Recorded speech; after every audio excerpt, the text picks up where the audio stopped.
So if you are organising a collection day and you are very keen and you want to get started, it's worth noting that there are some things that you will need to do before your event. Now, in terms of things you have to think about, like venues, dates, timings, that kind of thing, I will be covering that in a later session. But for now, we're going to talk more about the forms, the documents that you'll need to look at and sign before the event takes place. So firstly, you will need to understand and sign something called a volunteer consent and permissions form.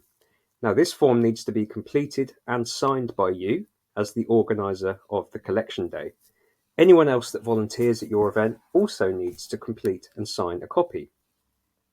The purpose of this form is to make sure that you, as volunteers, understand the main points about taking part in our project and for this to be a record of your consent.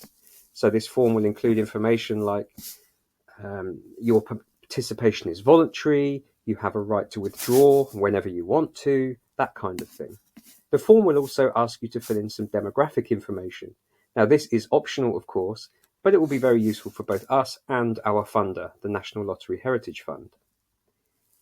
To remind you, all of these forms that I'm talking about are available on the toolkit page of our website. The next form that you need to be aware of before the event is something called a volunteer information sheet. Now, this is effectively a longer version of the consent and permissions form.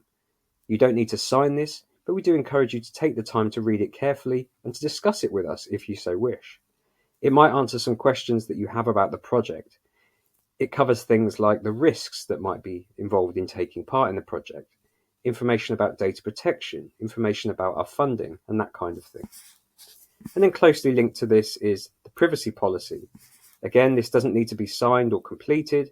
This policy describes how we collect and use your personal data during and after a collection day, and it's in accordance with the General Data Protection Regulation, or GDPR for short.